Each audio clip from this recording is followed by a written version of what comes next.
Tru. Estás escuchando Entre Grillos, análisis de noticias para entender mejor nuestra realidad. Yo soy Juan José Parcero, comenzamos. Capítulo número 111, bienvenidas y bienvenidos a Entre Grillos, yo soy Juan José Parcero. Hoy es miércoles 9 de abril, aunque esto se va a subir el 10 de abril. Y pues ya saben, este es su podcast de análisis político, análisis de información y de temas sociales de confianza. Hoy vamos a hablar sobre la crisis, nuevamente la crisis de desapariciones en México, porque crece la presión ahora a nivel internacional sobre el gobierno mexicano, particularmente a raíz de todo lo que ocurrió en los descubrimientos del rancho Izaguirre en Teuchitlán, en Jalisco. Vamos a hablar actualizaciones, por supuesto, de este caso porque ya salió la Fiscalía General de la República a negar que hubiera crematorios, nuevamente como si estuviéramos esperando que en este rancho en Izaguirre fuéramos a encontrar los crematorios que había en Auschwitz, en los campos de concentración nazis o una cosa así.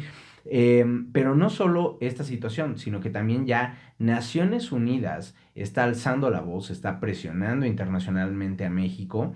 Y a pesar de que sabemos que Naciones Unidas pues no tiene el poder para prácticamente obligar a México a algo o castigar de alguna manera tangible a México, pues la mera presión política, el mero señalamiento internacional bastó para hacer saltar al gobierno mexicano, particularmente a pues los políticos morenistas, tanto en el Congreso como en presidencia, que pues salieron a reaccionar a estos señalamientos de Naciones Unidas. Les voy a platicar todo de este tema. Vamos a platicar también algunas otras notas de seguridad, particularmente lo que ocurre en Sinaloa, novedades sobre el caso del alcalde señalado por la desaparición de los 43 normalistas. Y pues para terminar con una nota dulce, una nota amigable, vamos a hablar también sobre el Mundial de Clavados y la excelente participación mexicana en este Mundial que se llevó a cabo, sí, en territorio mexicano. Y antes de arrancarnos con toda la información, te quiero agradecer por estar aquí, ya sea que estés aquí capítulo a capítulo, los varios que sacamos a la semana, o ya sea que sea la primera vez que te encontraste con este podcast. Espero que te guste. Si te gusta, no dudes en suscribirte para que puedas estar al tanto de todo lo que estamos sacando, de todo lo que está ocurriendo en este país. Y sobre todo, pues bueno, ya saben que este es un ejercicio de periodismo independiente que busca generar un espacio donde podamos hacer crítica a cualquier clase de poder. Y pues no duden en no solo verlo, sino darle like, en comentar. Los comentarios también ayudan mucho, entonces comenten sobre los temas que les interesan, que les indignan, compártanme sus propias perspectivas de lo que está ocurriendo. Y pues ya saben, si quieren apoyar al periodismo independiente, pueden seguir al podcast. Y si quieren apoyarme financieramente con el equivalente apenas a un cafecito al mes, lo puedes hacer a través de Patreon. La liga está en la descripción de este episodio. Y pues vámonos con toda la información. Y recuerden también que pronto habrá una taza para los seguidores que estén en el grupo de Telegram, que también la liga está en la descripción de este episodio.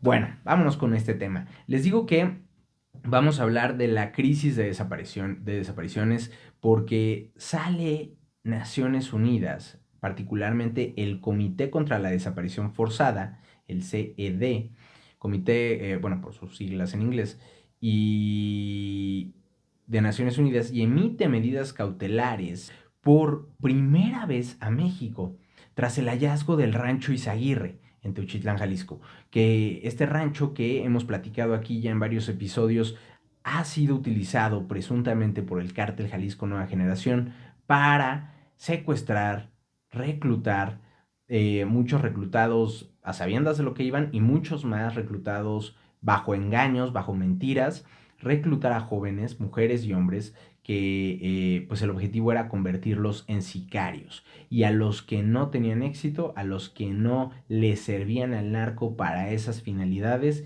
eran asesinados y desaparecidos en este rancho. El Comité contra la Desaparición Forzada de Naciones Unidas solicitó al gobierno mexicano resguardar los restos humanos, los objetos personales y la ropa encontrada por, en este caso, los colectivos como Guerreros Buscadores de Jalisco. y activó el artículo 34 de la Convención Internacional de Desapariciones, con lo que este caso se puede llevar directamente a la Asamblea General de Naciones Unidas y que todos los países escuchen el problemón que hay en México en la Asamblea General de Naciones Unidas. El presidente de este comité, Olivier de Frouville, un francés, enviará una solicitud de información al gobierno de la presidenta Claudia Sheinbaum. ¿Y cómo reaccionó el gobierno? Se preguntarán. Dijo el gobierno, oye, es que sí, tenemos un problemón, la verdad es que es un problema que arrastramos desde hace tiempo y que no hemos podido resolver, y pues mira, aquí está la información para que sepas lo que hemos hecho y lo que está pendiente y lo que estamos planeando. Por supuesto que no. El gobierno de Claudia Sheinbaum, el gobierno federal, rechazó que exista, y aquí está la belleza del asunto, ¿no? El comité es de desaparición forzada, y entonces el gobierno federal rechazó que exista desaparición forzada como política de Estado. Dijo, el gobierno mexicano no lleva a cabo desapariciones forzadas, ¿no? En un comunicado salió la Secretaría de Gobernación, salió la Cancillería y afirmaron que atenderán las solicitudes del Comité de Desapariciones Forzadas de Naciones Unidas, pero dice que cometieron imprecisiones. Básicamente, hacia grandes rasgos, dicen, sí desaparece gente, pero no son desapariciones forzadas y pueden ser generalizadas, pero no hay un tema sistemático, ¿no? O sea, es un tema que ocurre mucho, pero no hay un modelo fijo en el cual la gente desaparece de esta manera sistemática, ¿no? Bueno, pues qué bueno que lo aclaran, porque yo estaba preocupadísimo por los más de 120,000 desaparecidos que tenemos, porque en el gobierno del presidente López Obrador esta cifra se duplicó, porque la intentaron borrar, porque quitaron todos los recursos que había para la búsqueda de desaparecidos, para integrar estos mecanismos que había para poder identificar el ADN, porque tenemos miles de cuerpos en las morgues, literalmente, y perdónenme, pero es que pudriéndose. Y es que suena horrible, pero es que eso es lo que pasa. Cuerpos que están ahí olvidados, que nadie sabe quién es quién, que nadie sabe dónde están. Los cuerpos de miles de los desaparecidos están ya recuperados, pero no están identificados. ¿Y qué pasa? Que cada día que pasa se vuelve más difícil conservar el ADN para poder identificarlos. Y pasa tiempo que hay cuántas miles de madres y padres y hermanos y hermanas y esposos y esposas e hijos buscando a sus familias, buscando a sus familiares en los desiertos, en las zanjas de las carreteras de este país, en la selva, sepa dónde, en las morgues, en los hospitales, en cualquier lugar, y sus seres queridos podrían haber sido identificados hace mucho y no lo son porque no se destinan los recursos para hacerlo. Entonces, tenemos un problema en distintos niveles. Pero no, no, no, no. Nos vamos por el lado de los tecnicismos, de que es que fíjate que no es sistemático y no son desapariciones como tal forzadas, y México no tiene una política de Estado de desaparecer gente. No, pues sí, vaya tranquilidad, ¿no? La presidenta Claudia Sheinbaum declaró que la desaparición forzada no existe en México porque los casos no involucran al Estado. Porque en México no hay desaparición forzada desde el Estado. Toda la vida luchamos contra eso no existe en México. Hay un fenómeno de desaparición vinculada con la delincuencia organizada y estamos haciendo todo lo que esté en nuestras manos para combatir, atender desde las víctimas hasta prevenir y combatir este delito. No es desaparición forzada perpetrada desde el Estado. Qué belleza los tecnicismos al servicio del régimen, ¿no? Para limpiarle la cara y las manos y lo que haga falta a la 4T. Y cabe decir que esto es mentira. Es mentira. Vamos a platicar por qué. Y si no es mentira, es una gran imprecisión de la presidenta. Pero vamos a platicar un poco de cómo han sido las otras reacciones antes de meternos ahí. Luisa María Alcalde, la lideresa nacional de Morena, calificó las críticas como ideológicas y políticas en contra de gobiernos progresistas, como si Naciones Unidas no hubiera ya también hecho declaraciones contra, por ejemplo, el gobierno de Israel, que es de ultraderecha, el gobierno de Vladimir Putin en Rusia, que es de ultraderecha también. O sea, Este jueguito de que, ay, los conservadores nos atacan, tratándose de Naciones Unidas, ni va. Pero claramente el objetivo no es atender el problema, no es responderle a Naciones Unidas, es repetir el mismo discursito que se traen y que son incapaces, son tan ineptos que son incapaces de siquiera pensar en una fórmula diferente o callarse la boca. Tienen que salir a repetir el mismo discurso que trae AMLO, el mismo discurso que trae Claudia Sheinbaum. Ahorita, aunque ni al caso el tema de Naciones Unidas, ¿no? La CNDH también salió a minimizar la crisis, acusó que la postura de este comité es descontextualizada y criticó la intervención extranjera. Y me encanta porque es el mismo tema que sacó Gerardo Fernández Noroña hace unas semanas, que se la ha pasado diciendo barrabasada y media contra la gente que ha salido a criticar o a señalar todo lo que ha ocurrido en el rancho Izaguirre. Y Noroña, o sea, salió y dijo que los zapatos no eran de personas desaparecidas. Y es como, no, qué bárbaro, ¿no? O sea, Noroña, pues si sabes de quién son los zapatos, si sabes que no están desaparecidos, ¿por qué no nos dices de quiénes son, no? Porque estaría padrísimo saber. Al parecer tú tienes mucha más información de la que tenemos el resto de la población. Y salió, no, sacaron de contexto. Entonces, también otra etiquetita que les encanta sacar, ¿no? De, lo sacaron de contexto, está descontextualizado tu postura, Comité de Naciones Unidas, ¿no? En fin.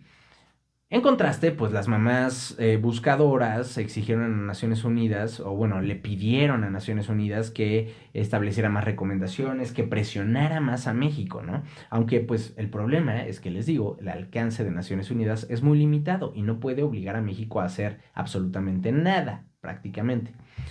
Pero bueno, no se paró ahí la presión del gobierno. O sea, no fue simplemente nada más a decir, ay, malditos conservadores de Naciones Unidas, están descontextualizando todo y están en contra de nosotros porque somos progres y ellos no.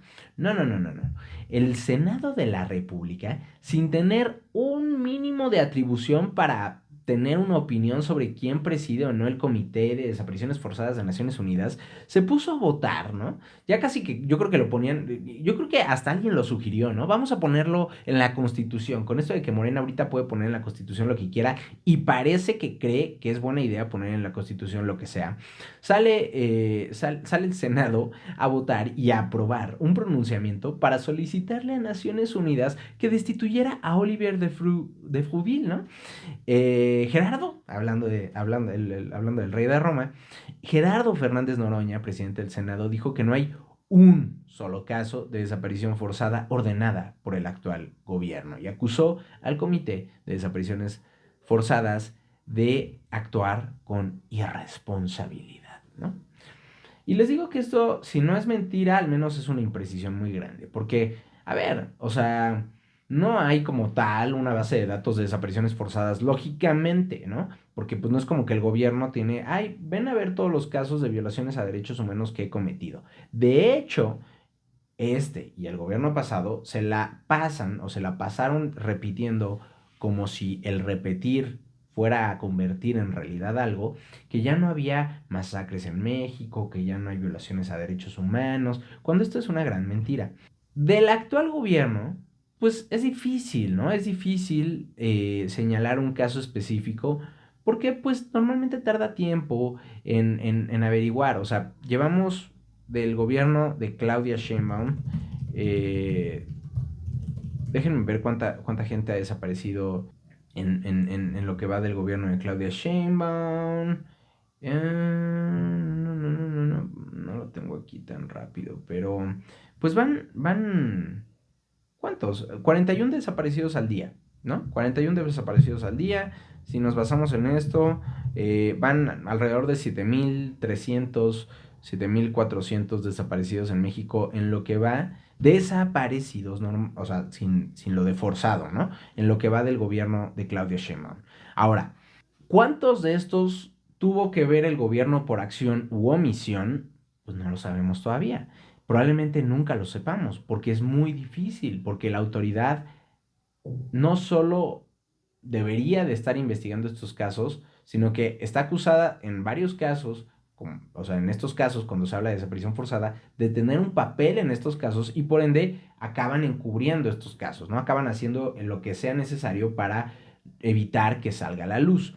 Pero lo que sí sabemos al menos a ciencia cierta, es que en los 3 sexenios anteriores, en el de López Obrador, en el de Peña Nieto y en el de Calderón, hay al menos 1,500 víctimas de o asesinato extrajudicial o desaparición forzada, desaparición llevada a cabo por fuerzas de seguridad.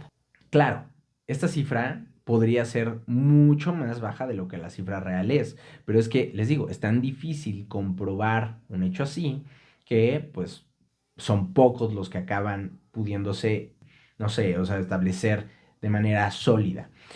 Este número de 1,500 víctimas viene de la investigación Permiso para Matar. Aquí les voy a poner una captura de la investigación o de la portada de la investigación realizada por Animal Político, que buscaba documentar. Esta investigación se publicó en 2023. Buscaba documentar un grupo específico de crímenes que lleva a cabo el Estado, cometidos por fuerzas de seguridad federales o estatales contra víctimas inocentes o indefensas, pero nunca llegaron a un ministerio público estos delitos. Nunca los investigó la autoridad. O sea, ha habido otros casos que se investiga, ha habido otros casos que no pudieron comprobar de manera certera los investigadores de Animal Político, porque pues también los alcances que tiene el periodismo y la investigación son limitados. Pero bueno, estos 1,500 son víctimas o de ejecuciones extrajudiciales o de desaparición forzada. Y hay que también recordar que sí, hay casos que sí se llevan a la justicia, ¿no? Como el caso, lo platicábamos aquí apenas la semana pasada, de los soldados que asesinaron a 5 jóvenes en Tamaulipas durante el sexenio pasado y recién fueron condenados a 40 años en prisión. Pero al menos 90% de los homicidios en México quedan impunes. Si estamos hablando de ejecuciones extrajudiciales cometidas por fuerzas de seguridad, probablemente la cifra es más alta. Y si estamos hablando de desapariciones, que es mucho más difícil de probar que un homicidio o una ejecución extrajudicial, es aún más difícil, ¿no?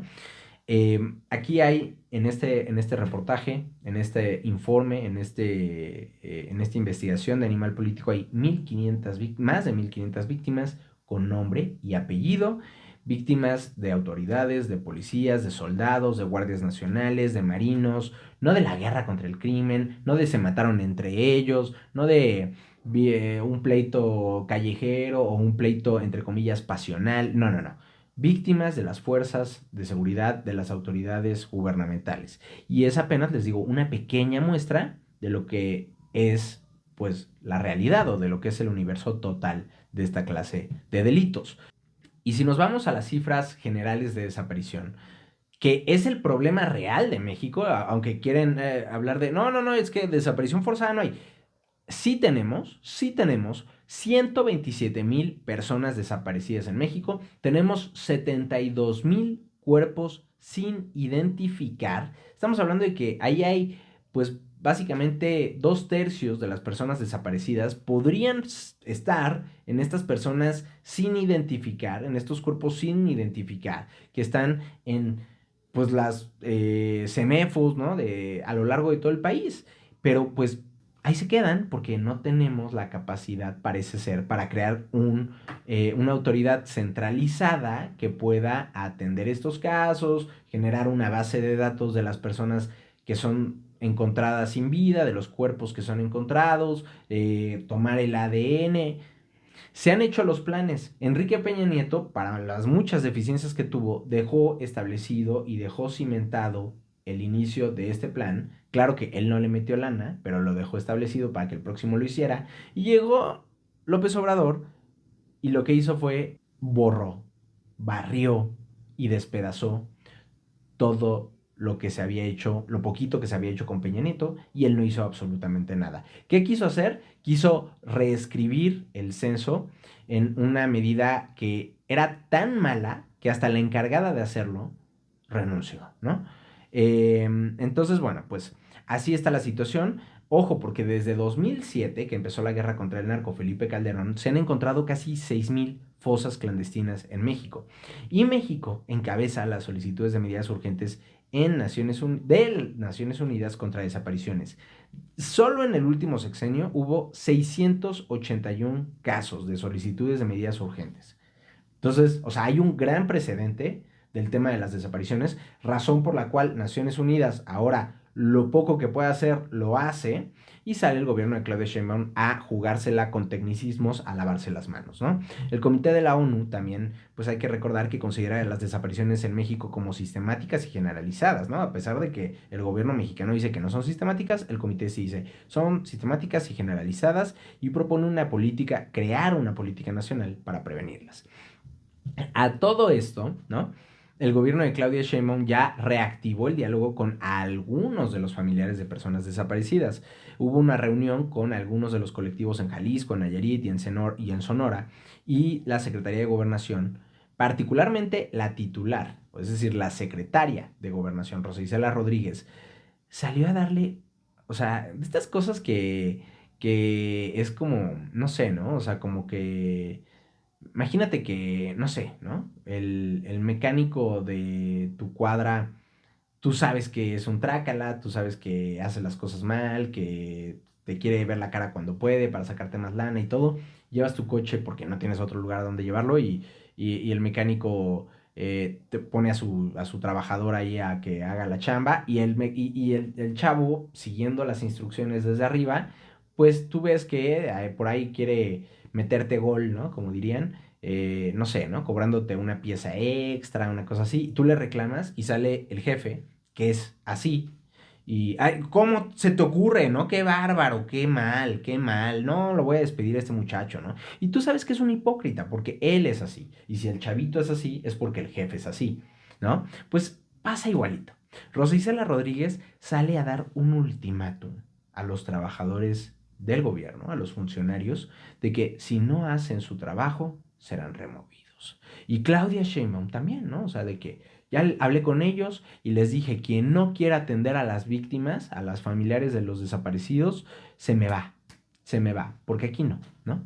Padrísimo, padrísimo, si olvidamos que estos funcionarios, que a ver, funcionarios que les vale gorro, que son groseros, yo me he topado 1000 veces con ellos, ¿no? Te pasa algo, vas al Ministerio Público y el agente del Ministerio Público le vale gorro, te trata mal, te tiene horas esperando, ve cualquier pretexto para hacerte esperar, para decirte que vuelvas otro día, te dan largas y nunca hacen nada, ¿no? Entonces tampoco se trata de lavarle las manos a los funcionarios, pero si desde arriba ni siquiera se autorizan, ni siquiera Presidencia pide al Congreso los recursos para tratar este tema como se debe, pues ¿qué puedes esperar de los funcionarios de abajo, de los que atienden a las familias, ¿no? O sea, pero hay una política desde arriba para ignorar el tema. Entonces, a mí me parece sumamente hipócrita que salgan a regañar públicamente en la mañanera, a dar el ultimátum en la mañanera a los funcionarios, cuando desde arriba, desde muchos otros gobiernos antes,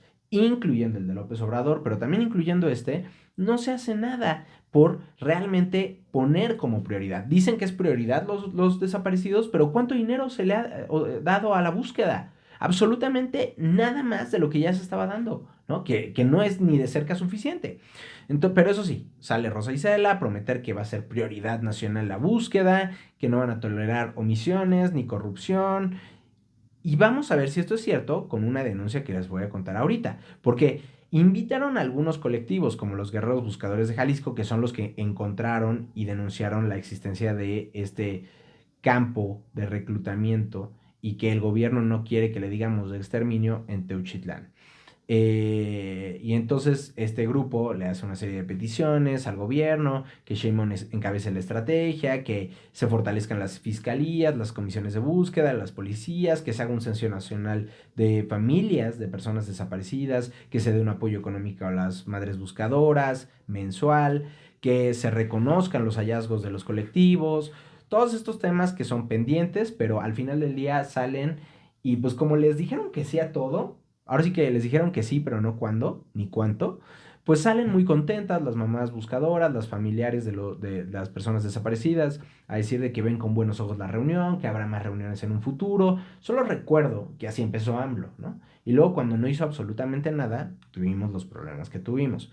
Pero sale Ceci Flores, sale esta madre buscadora que ha sido una de las figuras más críticas del gobierno, es líder de las Madres Buscadoras de Sonora, y denuncia que Adán Augusto López, hoy ¿qué es? Senador, ¿no? Senador de Morena, pero otrora, pero antes, secretario de Gobernación del presidente López Obrador. Y dice Ceci Flores que Adán Augusto le ofreció protección. Oye, Ceci, te están amenazando, no te preocupes, el gobierno te va a proteger. Pero, es que ¿sabes qué está pasando? Que la búsqueda de tus hijos está, ¿sabes? O sea, ¿por qué no le bajas? ¿Por qué no ya, bájale, déjalos ir, ¿no? Esto me lo estoy inventando yo, pero básicamente le dijo que dejara de buscar a sus hijos si quería que el gobierno le diera protección. Algo que de hecho el gobierno tiene que hacer, ¿no? Y que de hecho tendría que protegernos a todos, pero no se diga a una mamá de buscadores que además, pues, o sea, hay todo un mecanismos para protegerla y demás, ¿no? Que no sirven para nada, porque luego están en el mecanismo y de todos modos los matan, los amenazan, hay atentados, y en fin. Pero bueno, Ceci Flores también acusó a la actual iniciativa del gobierno de querer borrar el registro de personas desaparecidas.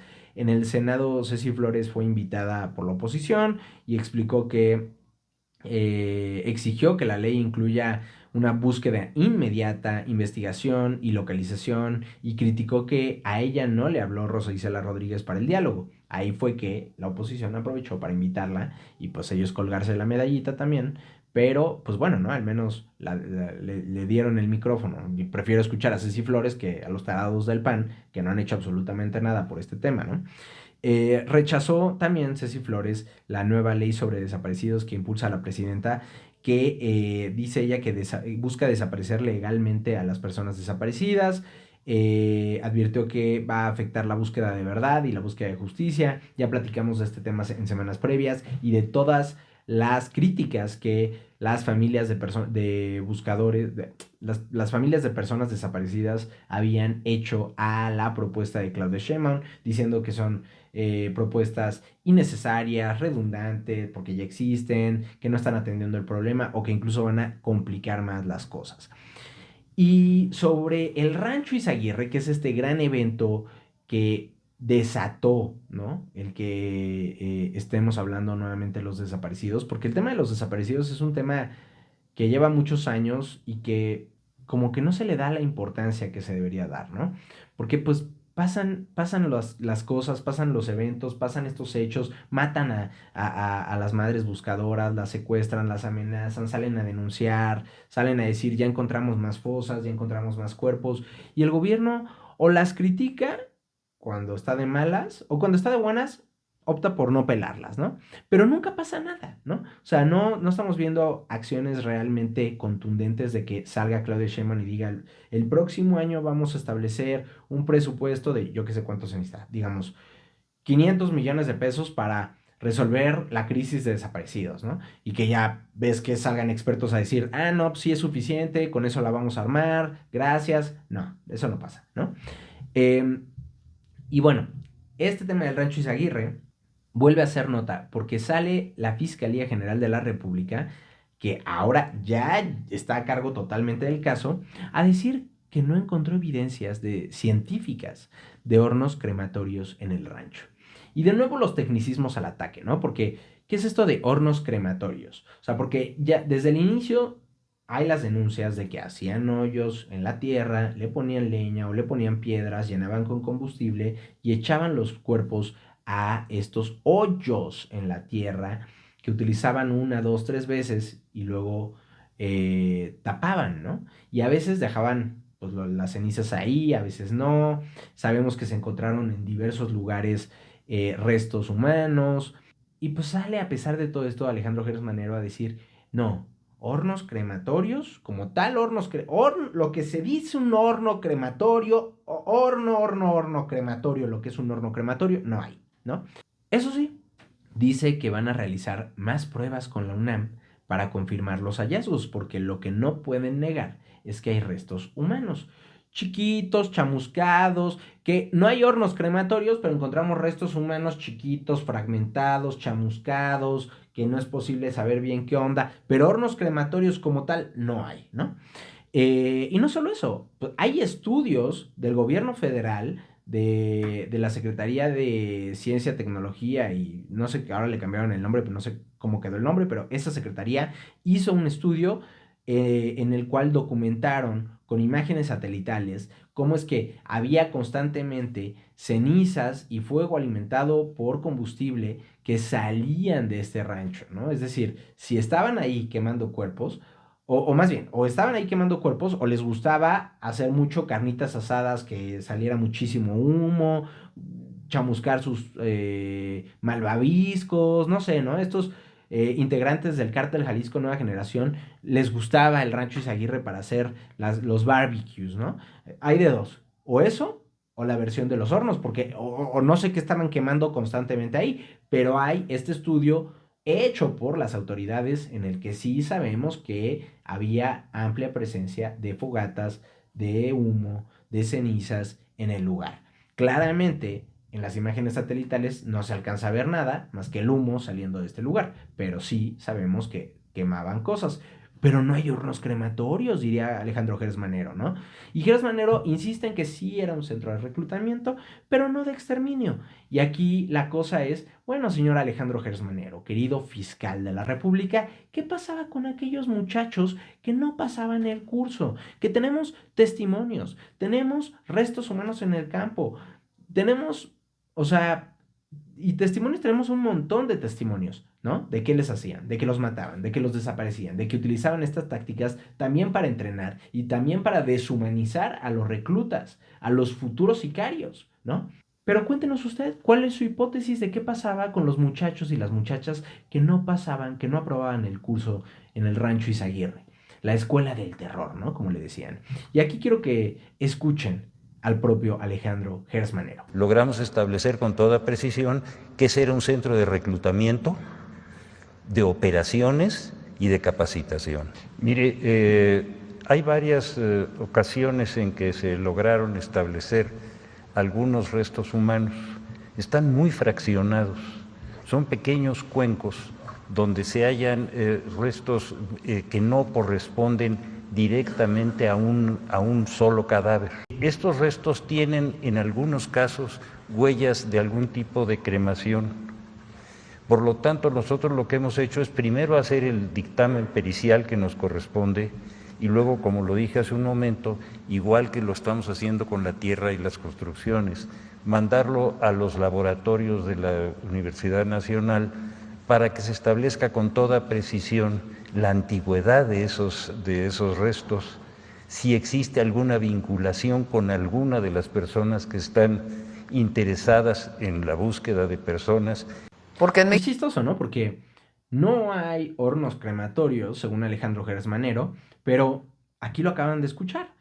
Sí reconoce que hay restos humanos. Dice, están fraccionados, son pequeños cuencos donde se hallan restos que no corresponden, incluso dice, no corresponden directamente con un solo cadáver. Ah, entonces encontraste restos humanos de distintos cuerpos en este lugar. Y luego dice, algunos tienen huellas de algún tipo de cremación, ¿no? Huellas de algún tipo de cremación. Y estamos haciendo los dictámenes periciales, o sea, todavía no hacen los dictámenes periciales, pero reconoce que hay restos pequeños de cuerpos humanos, de distintos cuerpos, que algunos presentan huellas de cremación y que apenas lo van a mandar a la UNAM para que la UNAM certifique la antigüedad de estos restos y diga si hay alguna vinculación con las personas interesadas en las búsquedas, pero ya salió a decir que no hay hornos crematorios.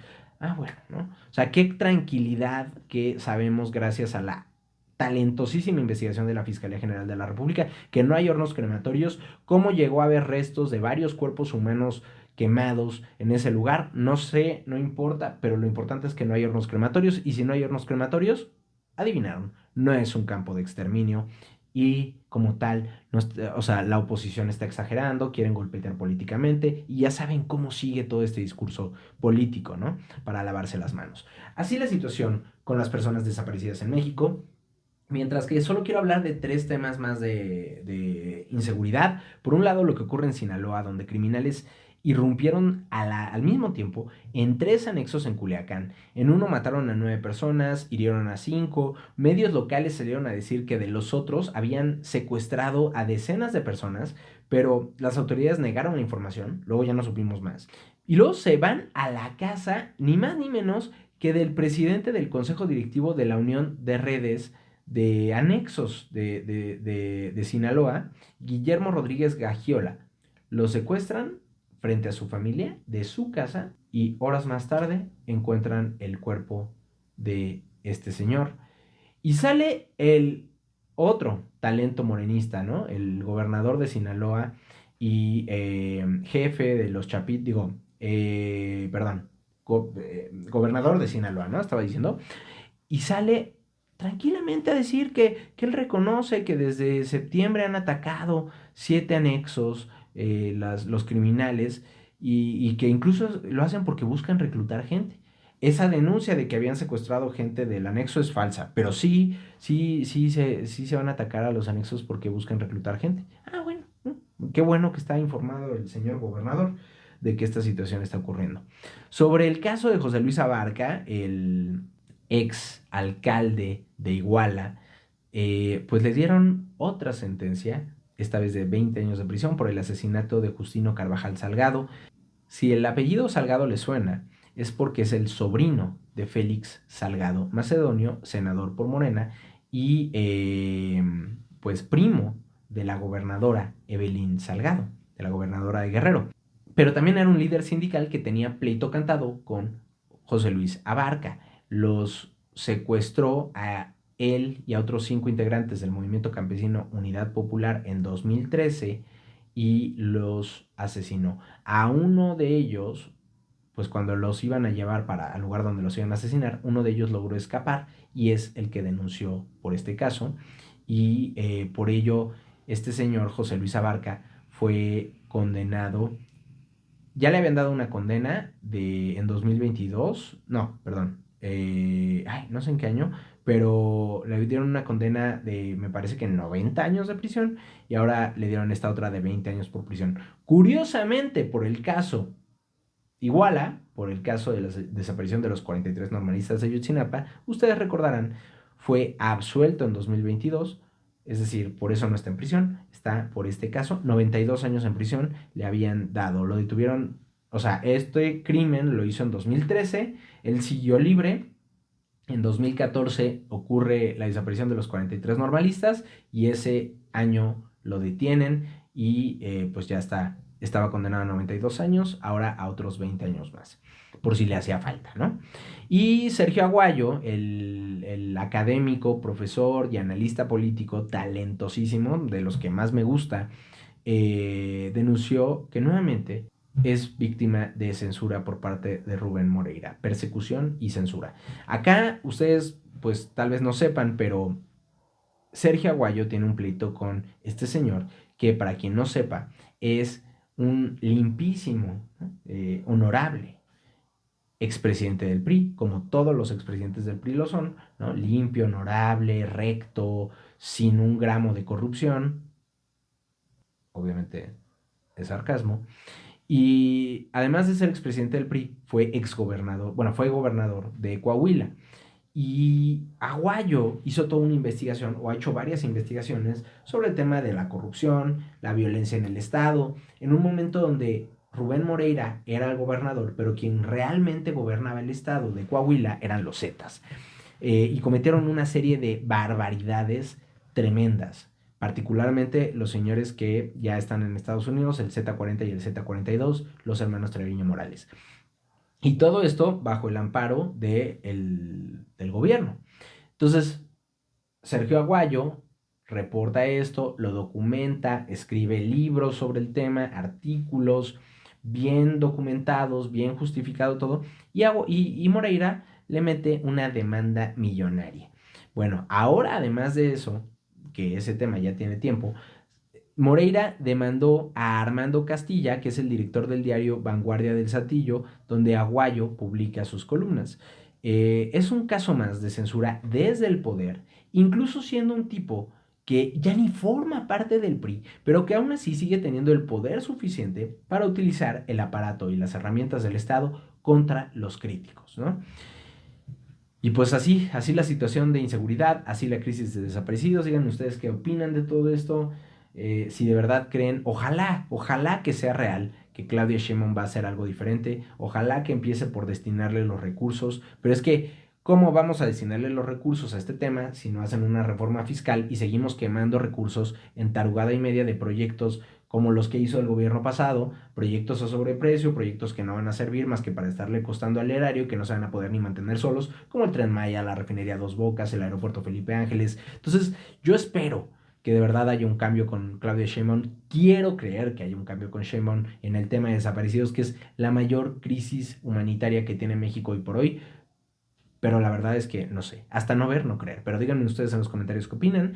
Y pues para terminar con una nota amable, el Mundial de Clavados ya terminó, se realizó en Jalisco y México terminó en segundo lugar. Estuvo bastante bien, bastante sólida la actuación del equipo mexicano.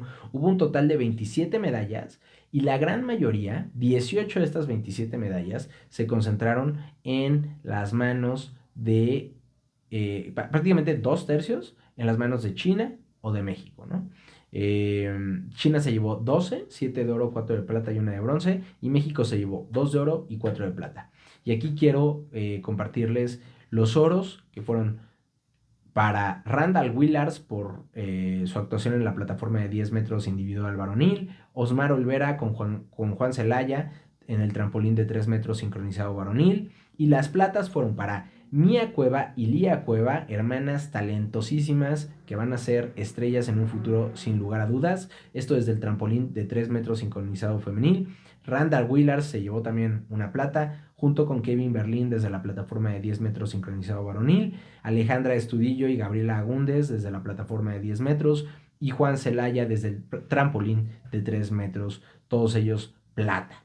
Les voy a poner aquí la actuación de Osmar Olvera y Juan Celaya. Increíble la actuación, me parece que de ellos, ahorita les digo de quién, pero increíble sí, Osmar Olvera y Juan Celaya. Esta fue la victoria, el oro que se llevaron desde el trampolín de los 3 metros sincronizado varonil.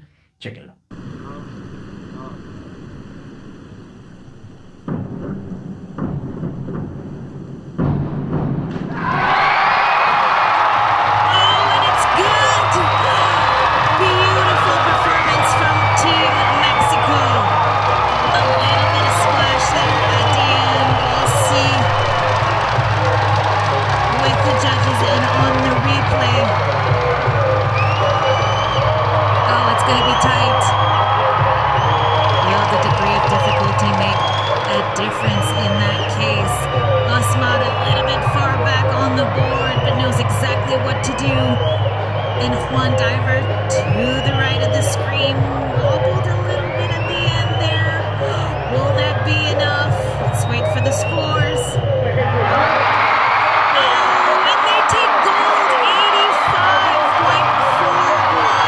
Y así llegamos al final de este episodio. Vamos a poner, no hay un emoji de clavados, pero hay un emoji de gente nadando.